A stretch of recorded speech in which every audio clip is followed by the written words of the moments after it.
National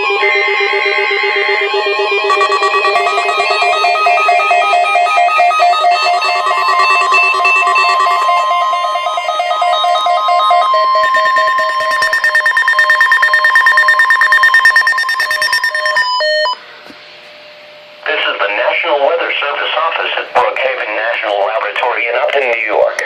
The preceding signal was a test of the Know All Hazards radio public warning system on station WXM-80 from Riverhead, New York. During potentially dangerous weather situations, specially built receivers can be automatically activated by the signal to warn of the impending hazard.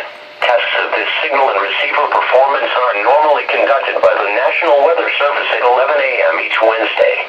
If there is a threat of severe weather, the test will be postponed to the next available good weather day. Reception of this broadcast, and especially the warning alarm, will vary at any given location. This variability, normally more noticeable at greater distances from the transmitter, can sometimes occur, even though you are using a good quality receiver in good working order.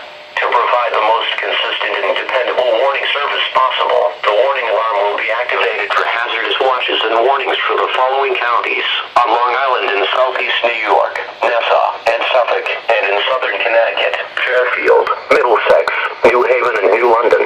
Once again, this was only a test.